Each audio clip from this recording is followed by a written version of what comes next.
office, no business cards, no brochures, just action, just results. Probably the wildest and cheapest social action campaign to date that affects a lot of young Filipinos. Mga kaibigan, it's my pleasure to call on Gang Badoy. I understand that I'm supposed to give you my one big idea tonight. I see several familiar people, so I know that you know that I talk. So 15 minutes is really tough for me, but I narrowed it down as best I can. So I'm just going to give you the one big idea, of course in the context of my work, which is our alternative education NGO called RockEd. Okay, so just to give you a briefer, at another point in my life, if you ask me to give you my one big idea in 15 minutes, I'd probably have many other things to say. But at this stage in my life where I am, I have no other story to tell except the last 2 years of my life where I actually, for the first time, devoted myself to just one thing. I'm obviously hyper, disorder, distracted. I don't even know what it is, ADHD. See, I can't even get the abbreviation right. I'm obviously hyper attention deficit disorder. So to actually devote myself to one thing focused for the last 2 years is the greatest accomplishment. So unfortunately for you, this is the only story I have. This is the only story I have tonight. Let me tell you about RockEd Philippines. Okay? Oh, it's okay. It's okay, take your time. Are you okay? You know what? Just to prove a point, I won't use my PowerPoint. How's that? Yeah. Alright. Now I'm nervous. No, just to prove a point, you know what? I have one point to make. You are not your laptop. You are not your iPod. You know what?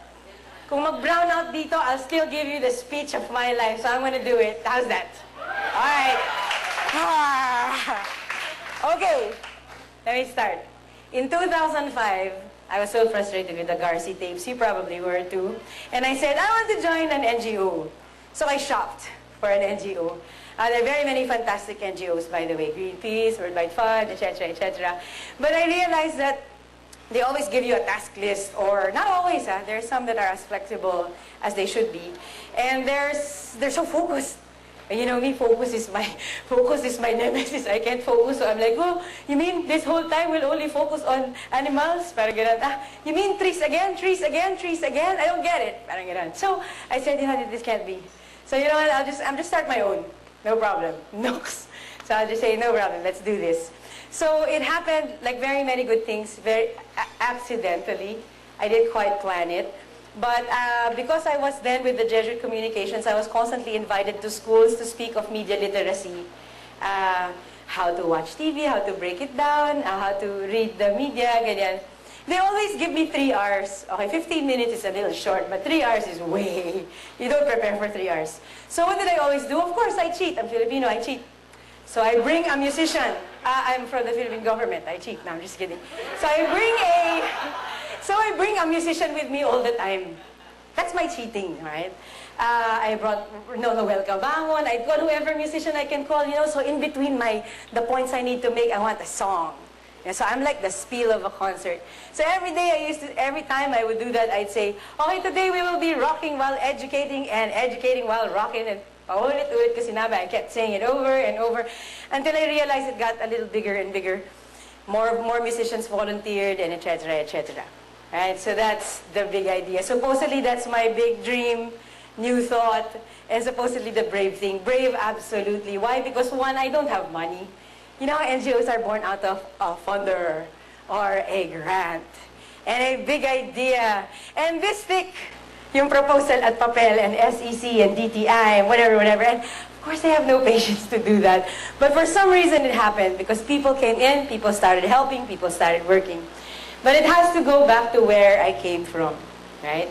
I'll tell you how I got to this big idea. I'm the youngest of 10 children of my mom, and my father has 5 children, and etc., etc. So we're 15 total festival, because widower, etc. So I'm the youngest. Can you imagine how much authority I had to deal with?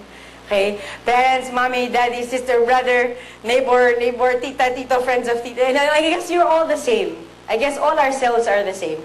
We deal with figures of authority all the time. And you know, the best adjective of my mom for me all the time was, she's obedient. She rarely says that. Maybe that's why I valued it. When she says, you know, she's so obedient. Let me tell you about obedience. Obedience is not compliance. Compliance is you agree. Obedience is not conformity. Conformity is you become like the majority. Obedience is you follow the restraint of an order. That was the value of the day when I was young. That was it. That's what I wanted to be. Of course, you have like the whole church thing and the whole nuns, and etc. So you said, obedience is the key. So that was my big thing. Obviously, I wasn't very good at it. So, then came this new word.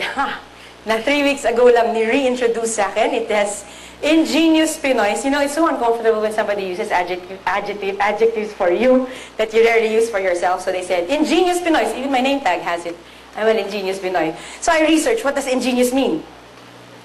On the Webster front, it means clever, resourceful, etc. On the Latin front, I did my Google, it says, it came from the word ingenium, which you know what it means? Natural capacity. Isn't that awesome? Invention. It's so different from now. Oh. Ingenious now means resourceful, etc., etc. It's almost like you're a step notch above the normal mass. But no. Ingenium came from something that says natural capacity of man for invention, for understanding, for knowledge, or etc. So that's where it came from. So here I am, caught between two adjectives, obedient and ingenious. Okay? So let's talk about ingenious at the self. In the house, that's easy. It's easy to go around that, you know, say, go to bed, brush your teeth, whatever. In society, who do we obey? Who are the figures of authority? Fashion, media, Timya, whatever, Chris Aquino, I don't know. Sorry, ma'am. Woo, that just came out, didn't it? But these are the authorities we listen to. And you know what? I'm so glad it's in this venue, and I'm so glad it's you. Lahat kayo may kaya, you're all rich. So I'll tell you, we are a nation of snobs. We're all snobs, you know? I have an older brother, one of the many, so you can decide who it is. He's such a snob. He actually asked me, Gang, what's your phone number? And I said, 0916. He made a face and winced at the 6 because he said, oh God, 6? You mean you're not 0917? And I said, what did I? So I was like, what was that about? So I started thinking. Then I realized I went deeper into that comment because you know how your older siblings always mean something, even if they look like they don't. So you say, what that meant. And I realized 0917 were the first numbers of another number, another network. Sorry about that. And it was also an indication that you had a line and that you were rather steady in your financial state because you can afford a line for your number. And he said something, the magic word, oh God, Jologs, are you not 0917? And I said, wow! How have we gotten that state of snobbishness that even one digit in my phone number is bothersome to you? That's crazy, but we are that way. You know, and I'll be as frank as I can. Please don't get mad at me. I don't mean you any harm when I say this, but we're such snobs. One, people from South Forbes, because it's the older Forbes, kind of tend to snub on the other Makati villages because they're newer money. Of course, they snub Valle Verde also because that's 80s, newer money. Alabang, much more. That's probably new money too. But Alabang also snubs everyone else because you're so polluted and we have so much sprawling land here. And then on the other side, everybody snubs everyone. LaSalle snubs Ateneo snubs whoever. Southridge snubs everyone. NGOs snub the government. And then the government, they're too busy stealing, so they don't snub anyone. So they're all right with everyone.